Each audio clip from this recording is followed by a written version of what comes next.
Hey, what's up, guys? It's Randall and Steve back with you this week to do the Waste Management Open. We're going to give our picks for this tournament, top 10s, top 20s, top 40s. I guess it was back when COVID was going on and golf was the only thing that there was to bet. Steve reached out to me and he started developing a golf model. And with that model, we were able to produce some big winners during the time that COVID was going on and golf was the only thing that was happening. So, I mean, here are just a few tickets that we had for outright winners for some of the tournaments that took place. So we have a golf model. Steve is definitely the brains behind this model. I've helped tweak a few things, but we're just going to make a quick video, 5 to 7 minutes. We're going to go through top 10s, top 20s, top 40s, and then just our outright winners. I know Steve wanted to talk to you guys about price shopping, so I'm going to let him do that before we jump in about how important it is to get the best number. There's a guy we're going to share odds drastically different across the sports books. So Cool. Yeah. So the first thing with golf betting is this market, like it's crazy how different the odds are across sports books. Like for example, like there could be a 60-cent difference between FanDuel and DraftKings alone. And like obviously there's a ton of books out there. So there's so many different derivative markets, like Randall said, top 10, top 20s, top 30s, top 40s, that there's just huge differences. So obviously you don't want to bet Justin Thomas top 20 minus 200 as he is on DraftKings when you can get a minus 135 on FanDuel, for example. So it's important to do the price shopping. I mean, having as many books as possible is great. I have like over 30 at this point. But I mean, I would say, at least having, at least 3 to 5, where, like if you're in a legal state, there's no excuse not to have, all the legal ones essentially. Because, as we constantly harp on, getting the best price is vital. It's an awful bet to take, JT at minus 200, where you can get him at minus 135, a 65-cent difference. So, absolutely. yeah. So I'll just hop in quick to the top 10s. So basically, like there's a lot of different ways to approach golf betting. I mean, picking the outright, I mean, that looks awesome. You can get, 100 to 1, 30 to 1, like the bottom of the market's usually 10 to 1. But it's hard to pick one winner, obviously. There's a reason why the odds are so high. It's a huge field. It's hard to do that. But you only have to hit, one or two a season to have it pay off.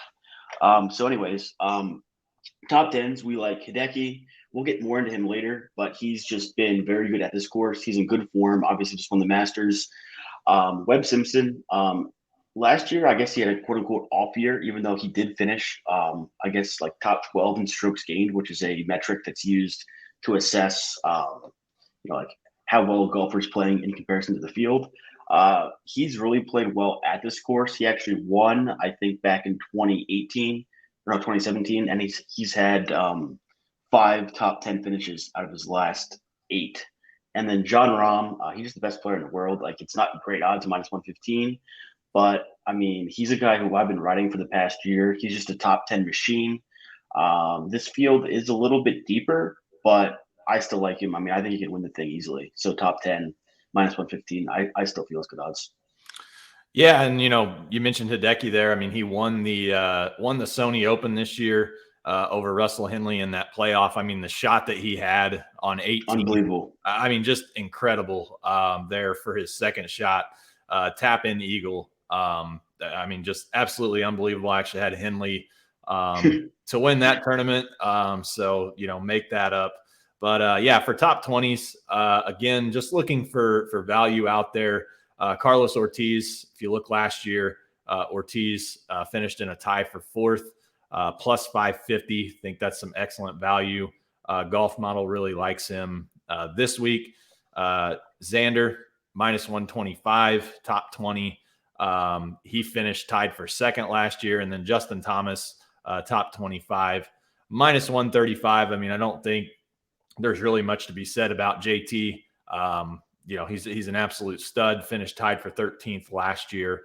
Always like to look, obviously the model, takes into account the course history and, how these guys are playing and all of those different types of metrics. And one metric that we can't share, but JT, I think it just kind of goes without saying. Yeah. 4 straight top 20s at this tournament. So. Yeah, I mean, unbelievable. So -135, top 20, some great value there. And then Steve, if you want to go through the top 40s.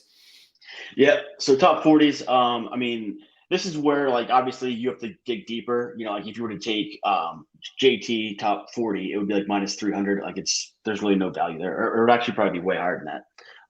Probably -500, -600. So Gary Woodland, this is a guy who we like. We like his swagger. I think he's the only player on the tour who wears a flat brim hat. Randall loves that.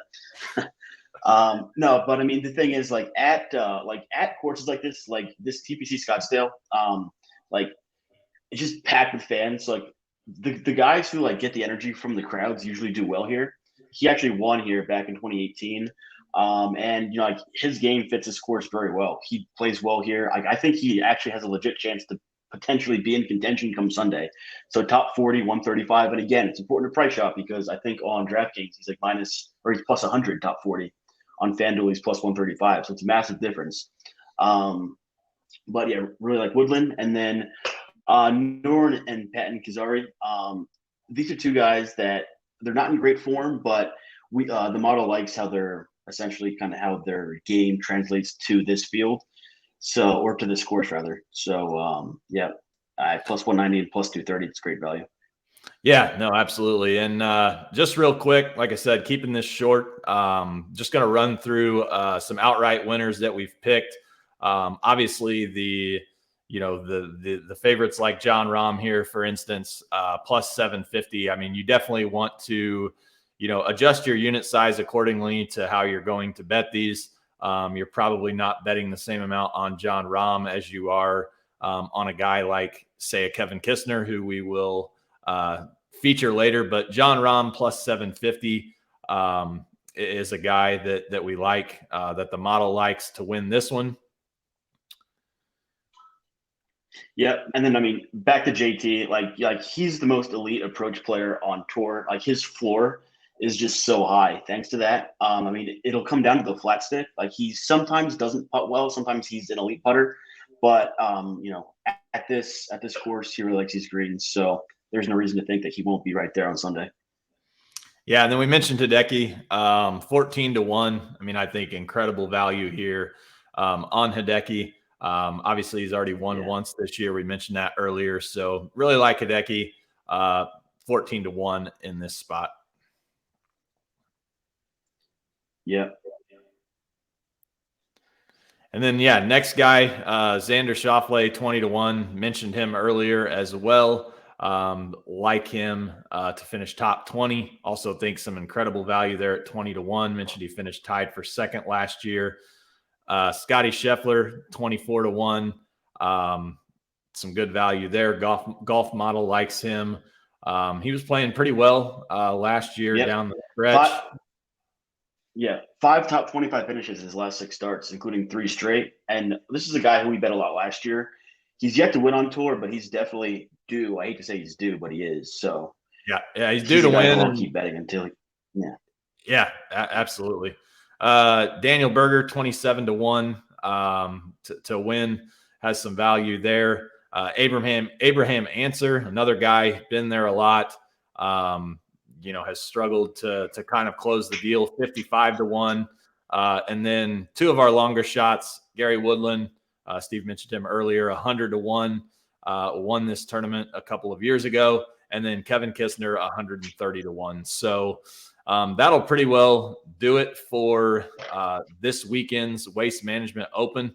We'll be back next week going through our picks, top 10s, top 20s, top 40s, outrights, and hopefully we can make you guys some money this week. So appreciate you tuning in, and we'll see you next week.